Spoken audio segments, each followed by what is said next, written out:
Hi, welcome to icon news. నేను మీ సతీష్. ఈరోజు మనతో పాటు స్టూడియోలో రాజేష్ అప్పసాని గారు ఉన్నారు. వారితో ఏపీలోని వివిధ రాజకీయ అంశాలపై ఒక్కసారి విశ్లేషించేద్దాం. నమస్తే రాజేష్. నమస్కారం. రాజేష్ గారు, కూటమి ప్రభుత్వం ఏర్పడి దాదాపుగా రేపు జూన్ 12కి ఒక సంవత్సరం కావస్తుంది. అయితే గత కొన్ని రోజులుగా నారా లోకేష్ గారికి తెలుగుదేశం పార్టీలో ప్రమోషన్ లభించబోతుంది. ఆయన కూడా గతంలో కొన్నిసార్లు వేదికల మీద మాట్లాడారు.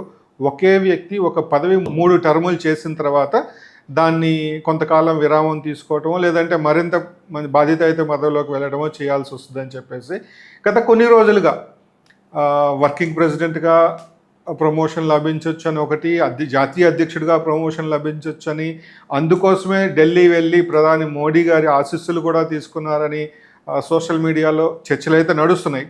సో ఇప్పుడు నా ప్రశ్న ఏంటంటే, గతంలో అధికార పక్షంలో ఉండగా లోకేష్ మంత్రివర్గంలో ఉన్నారు. అప్పటి 5 సంవత్సరాలు లోకేష్కి, టీడీపీ విపక్షంలో ఉండగా 5 సంవత్సరాలు లోకేష్ వ్యవహార శైలికి, అధికారంలోకి వచ్చిన ఈ 5 సంవత్సరాల్లో లోకేష్ వ్యవహార శైలికి వచ్చిన మార్పులేంటి? మీరు చూసిన, ఆయన ఎందుకంటే దగ్గరగా చూస్తున్నారు కాబట్టి, అంటే లోకేష్ గారి వ్యవహార శైలిపై మీ విశ్లేషణ. ఇప్పుడు వాస్తవంగా 2009 తెలుగుదేశం, టీఆర్ఎస్, కమ్యూనిస్ట్ పార్టీలు కలిపి మహాకూటమిగా ఉమ్మడి రాష్ట్రంలో ఎన్నికలను ఎదుర్కొన్న సందర్భంలో ఆ ఎన్నికల సందర్భంగా రూపొందించిన మేనిఫెస్టో రూపకల్పనలో లోకేష్ క్రియాశీలకంగా తన పాత్ర పోషించాడు. ఓకే. ఆ రోజున మనీ ట్రాన్స్ఫర్ అనే విధానాన్ని మొట్టమొదటగా దేశంలోనే పరిచయం చేసింది మహాకూటమి మేనిఫెస్టో. ఆ వాగ్దానాన్ని నెరవేర్చడానికి కాన్సెప్ట్లైజ్ చేసింది లోకేష్ అని చెప్పని ఆ ఎన్నికల్లో విన్నాం మనం. తాను అప్పటికే స్టాన్ఫోర్డ్ నుంచి గ్రాడ్యుయేట్ అయ్యి ప్రపంచ బ్యాంకులో పనిచేస్తున్న నేపథ్యంలో కొన్ని దక్షిణ అమెరికా దేశాల్లో అమలు జరుగుతున్న ఆ విధానాన్ని భారతదేశంలో కూడా అమలు చేయొచ్చు అని చెప్పని ఆ ఎన్నికల్లో తమ మేనిఫెస్టోలో ఆ వాగ్దానాన్ని పొందుపరచడం ద్వారా లోకేష్, ఓహో చంద్రబాబు నాయుడు గారు అబ్బాయి అనుకున్నాం, తను ఉన్నత విద్యావంతుడు, రాజకీయాల పట్ల అవగాహన ఉంది, ప్రపంచ దేశాల్లో జరుగుతున్న రాజకీయాల గురించి తను అబ్జర్వ్ చేస్తూ ఉన్నాడు, అక్కడ ఉన్న మంచిని మన ప్రాంతానికి పరిచయం చేసే లక్ష్యంతో తను సూచనలు సలహాలు ఇస్తున్నాడు అని చెప్పని తెలుగుదేశం శ్రేణులు, రాష్ట్ర ప్రజలు కూడా కొంత లోకేష్ గురించి తెలుసుకోవడానికి ఆస్కారం కలిగింది. ఆనాటి నుంచి తెలుగుదేశం పార్టీ సంస్థాగత వ్యవహారాల్లో తను కొంత క్రియాశీలకంగా ఉంటూ వచ్చాడు. ఆ తర్వాత 2014 నాటికి తను పార్టీ జాతీయ ప్రధాన కార్యదర్శిగా బాధ్యతలు తీసుకున్నాడు. 2014 ఎన్నికల్లో విజయం సాధించిన తెలుగుదేశం, భారతీయ జనతా పార్టీ కూటమి నేపథ్యంలో ఆ సంవత్సరం జరిగిన మహానాడులో మొట్టమొదటిగా తన వేదిక మీద నుంచి కార్యకర్తల సంక్షేమ నిధి గురించి ప్రస్తావించడం జరిగింది. ఇవాళ లక్షలాది మందిగా సభ్యత్వం కలిగిన తెలుగుదేశం పార్టీలో కార్యకర్తకి ఏదైనా కష్టం వస్తే పార్టీ పరంగా మనం ఆదుకోవడానికి మనకంటూ ఒక సంక్షేమ నిధి ఉండాలి అని చెప్పని బహుశా భారతదేశంలో ఆ విధమైన ఆలోచన చేసి అమలు చేసిన మొట్టమొదటి పార్టీ తెలుగుదేశం పార్టీ. దాన్ని వాస్తవ రూపంలోకి అందుబాటులోకి తీసుకొచ్చిన మొట్టమొదటి నాయకుడు నారా లోకేష్. తన పిలుపుకి స్పందించి నేనున్నాను అప్పుడు అక్కడ. ఆ వేదిక మీద అప్పటికప్పుడు దాదాపుగా 20 కోట్ల రూపాయల వరకు విరాళాలు పార్టీ శ్రేణి నుంచి ప్రకటించడం జరిగింది.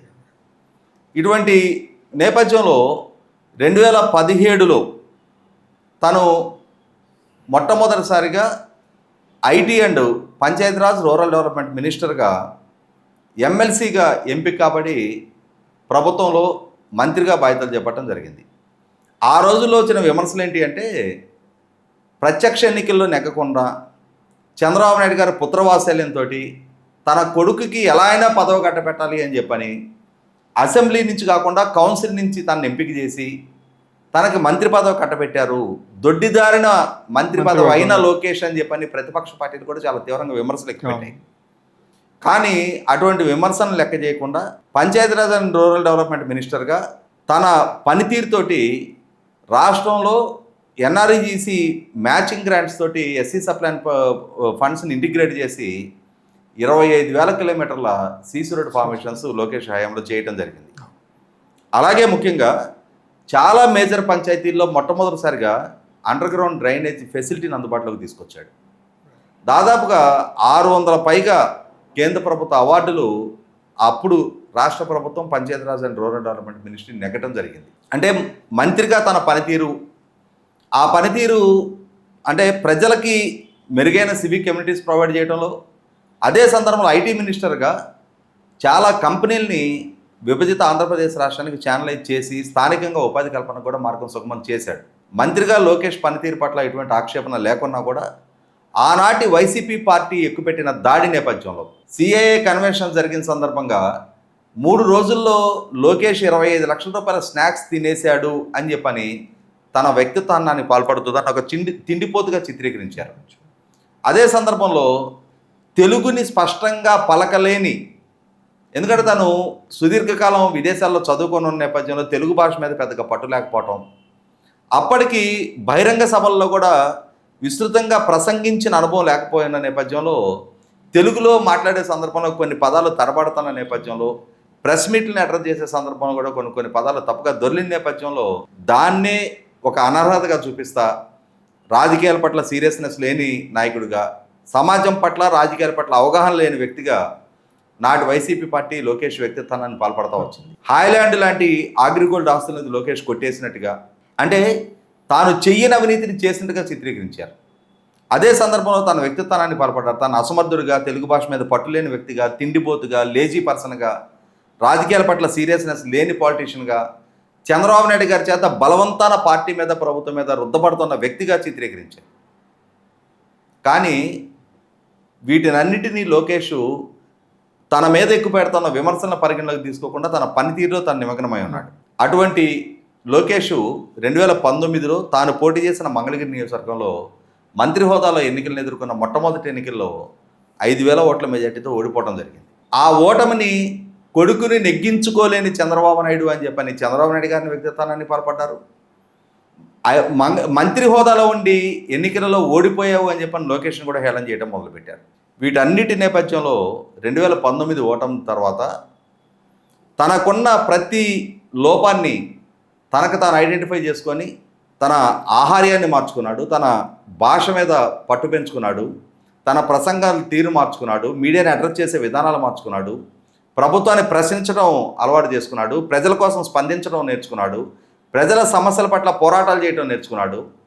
వీటన్నిటి నేపథ్యంలో 2019, 2024 మధ్య ప్రతిపక్ష హోదా దక్కిన తర్వాత ప్రతిపక్షంలో లోకేష్ కొనసాగిన సందర్భంగా ఎమ్మెల్సీగా కౌన్సిల్లో ప్రభుత్వానికి వ్యతిరేకంగా బలంగా గళం వినిపించిన, అంటే కీలకమైన అంశాల పట్ల ముఖ్యంగా యువతకు సంబంధించిన సెన్సిటివ్ ఇష్యూస్లో తను స్పందించిన తీరు, ముఖ్యంగా బొత్స సత్యనారాయణ గారు విద్యాశాఖ మంత్రిగా బాధ్యతలు చేపట్టిన తర్వాత జరిగిన 10వ తరగతి పరీక్షా ఫలితాల్లో 2 లక్షల మంది విద్యార్థులు ఒక్కసారిగా ఫెయిల్ అయిన నేపథ్యంలో 17 మంది విద్యార్థులు ఆత్మహత్యలకు పాల్పడ్డ నేపథ్యంలో ఆ కుటుంబాల్లో భరోసా నింపడం కోసం రాష్ట్ర వ్యాప్తంగా ఉన్న విద్యార్థులు వారి తల్లిదండ్రుల్లో మనోధైర్యం పెంపడం కోసం వారికి ఓరియంటేషన్ జూమ్ క్లాసెస్ తన ద్వారా ఏర్పాటు చేసి, జూమ్ మీటింగ్లు ఏర్పాటు చేసి వారికి మనోధైర్యం ఇచ్చిన తీరు, అదే సందర్భంలో జగన్మోహన్ రెడ్డి పాలనా హయాంలో దాడులు దౌర్జన్యాలకు గురవుతున్న శ్రేణులకు అండగా నిలబడిన తీరు, ప్రభుత్వ దమన నీతికి బలవుతా ఉన్న శ్రేణులలో ధైర్యాన్ని నింపిన తీరు,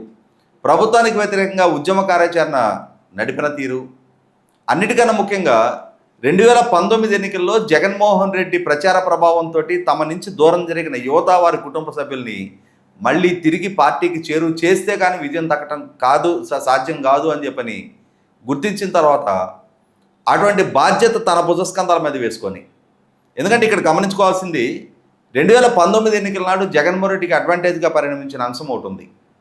అది చంద్రబాబు నాయుడు గారితో పోల్చి చూసుకున్నప్పుడు జగన్మోహన్ రెడ్డి గారు 22 సంవత్సరాల వయసులో చిన్నవాడు. యువత చంద్రబాబు నాయుడు గారి కన్నా జగన్మోహన్ రెడ్డిని తమ ప్రతినిధిగా ఓన్ చేసుకున్నారు. ఇవాళ మళ్ళీ తిరిగి జగన్మోహన్ రెడ్డిని ఓడించాలి, ఎన్నికల్లో తమకు విజయం దక్కాలి అని అంటే ఆ యువత జగన్మోహన్ రెడ్డితో డిటాచ్ అయ్యి మళ్ళీ తిరిగి తమతో అటాచ్ అయితేనే సాధ్యం.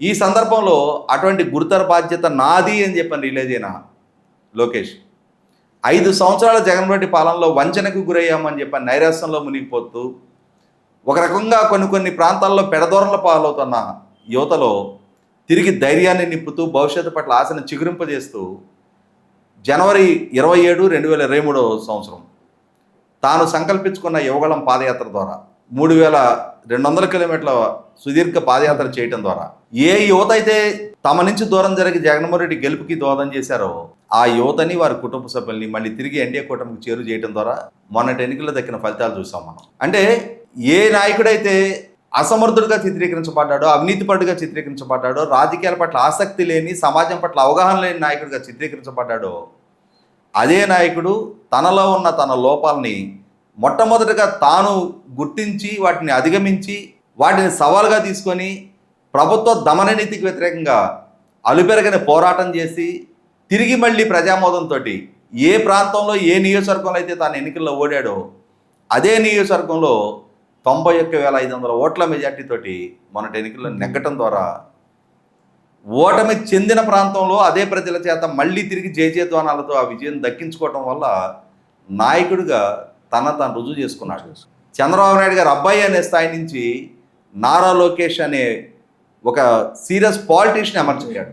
ఒకనాడు లోకేష్ను పరిగణలోకి తీసుకొని ప్రతిపక్ష పార్టీ కూడా ఇవాళ నిత్యం చంద్రబాబు నాయుడు గారి కన్నా కూడా ఎక్కువగా లోకేష్ భజన చేసి తీరాల్సిన పరిస్థితులు తానే కల్పించాడు. ఇటువంటి పరిస్థితుల్లో ఇవాళ మంత్రిగా, హెచ్ఆర్డీ అండ్ ఐటీ మినిస్టర్గా, విద్యాశాఖ మరియు యువతకి ఉపాధి కల్పన దిశగా అడుగులు వేయించగలిగే ఐటీ శాఖ మంత్రిగా మళ్ళీ తిరిగి తన పనితీరు ఆధారంగానే ప్రజలకు చేరువవుతూ ఉన్నాడు. విద్యా వ్యవస్థలో పెను సంస్కరణలకి ఆద్యుడవుతూ ఉన్నాడు. 16,347 టీచర్ పోస్టుల భర్తీ కోసం మెగా డిఎస్సి నిర్వహణ జరుగుతూ ఉంది. ఇవాళ ఉపాధ్యాయ ట్రాన్స్ఫర్ల విషయంలో కూడా ఎటువంటి పైరువేలకు ఆస్కారం లేని సరికొత్త విధానాన్ని అందుబాటులోకి తీసుకొచ్చి ఇవాళ ఉపాధ్యాయ వర్గాల నుంచి కూడా మన్ననలు పొందుతూ ఉన్నాడు. టీసీఎస్ వంటి సంస్థలని రాష్ట్రానికి డ్రైవ్ చేయించడం ద్వారా, క్వాంటమ్ కంప్యూటింగ్ వ్యాలీని అమరావతిలో నిర్మాణం చేయించడం ద్వారా రాష్ట్ర యువతకి లక్షలాది మందికి ఉపాధి కల్పించగలిగే ఐటీ సంస్థల్ని రాష్ట్రానికి రప్పించే దిశగా తను అడుగులేస్తూ ఉన్నాడు. కాబట్టి చంద్రబాబు నాయుడు గారు అబ్బాయిగా తెలుగుదేశం పార్టీకి, పార్టీ శ్రేణులకి పరిచయమైనా కూడా ఇవాళ తన పనితీరు ఆధారంగానే తాను ఎదుర్కొన్న అవమానాలను అధిగమించి తనలో ఉన్న లోపాలని చక్కదిద్దుకొని ఒక పూర్తి స్థాయి నాయకుడిగా లోకేష్ ఎమర్జ్ అయ్యాడు, ఎమర్జ్ అవుతూ ఉన్నాడు. ఇదే క్రమంలో రేపు జరగబోతున్న మహానాడు సందర్భంగా కూడా పార్టీ అధ్యక్ష బాధ్యతలు లోకేష్కి అప్పగిస్తే బెటరు అని చెప్పని నా వంటి వాడు కూడా పదే పదే డిమాండ్ చేస్తూ ఉన్నాం. కారణం ఏంటి అంటే 1995లో 45 సంవత్సరాల వయసులో రాష్ట్ర ముఖ్యమంత్రిగా, పార్టీ అధ్యక్షుడిగా చంద్రబాబు నాయుడు గారు బాధ్యతలు స్వీకరించారు. ఈ 3 దశాబ్దాల కాలంలో వారు పార్టీ అధినేతగా కొనసాగుతూనే సైమల్టేనియస్గా అయితే ముఖ్యమంత్రిగా లేదు ప్రధాన ప్రతిపక్ష నాయకుడిగా ఇరు బాధ్యతలు సమన్వయం చేసుకుంటూ వస్తున్నారు. పార్టీని సమన్వయం చేసుకునే బాధ్యత 3 దఫాలుగా జాతీయ ప్రధాన కార్యదర్శిగా కొనసాగుతూ ఇవాళ రాష్ట్ర వ్యాప్తంగా ఉన్న శ్రేణుల నుంచి కూడా ఆమోదం పొందిన లోకేష్ కనుక పార్టీ అధ్యక్ష బాధ్యతలు అప్పజెప్పిన పక్షంలో ఒకటి చంద్రబాబు నాయుడు గారికి కొంత పనిభారం తగ్గించినట్టు అవుద్ది. ముఖ్యమంత్రిగా పూర్తి శక్తియుక్తులతో వారి విధుల నిర్వహణ పట్ల వారు అంకితం కాగలుగుతారు. రెండోది తెలుగుదేశం పార్టీలో కూడా భవిష్యత్తు తరాన్ని నిర్మాణం చేయగలిగే ఒక యువ నాయకత్వాన్ని పెంచి తయారు చేసుకోవడానికి ఒక మార్గం సుగమం చేసినట్టుగా అవుద్దనే ఉద్దేశంతో ఇవాళ తెలుగుదేశం శ్రేణులు కూడా ఆశిస్తూ ఉన్నాయి. ఆ దిశైన మార్పు చేర్పులు ఈ మహానాడు వేదికగా చోటు చేసుకోవడం ఖాయమన్న అభిప్రాయం కూడా కలుగుతూ ఉంది. Thank you so much sir. పప్పు అని ముద్ర వేయబడి ఒక అసమర్థుడిగా చిత్రీకరించబడిన నారా లోకేష్ ఇప్పుడు ఎవరైతే ఆ మాటలు అన్నారో వారి చేతనే వారికే ఏకమేకై కూర్చొని మరింత ఉన్నత స్థానానికి వెళ్తున్నారు. ఆయన ప్రజామోదంతో మరింత ఉన్నత స్థానానికి వెళ్ళాలని మనస్ఫూర్తిగా ఆశిద్దాం. Thank you so much. చూసారు కదా రాజేష్ గారితో ఈరోజు విశ్లేషణ కార్యక్రమం. మరోసారి మళ్ళీ కలుద్దాం. అంతవరకు మీ సతీష్.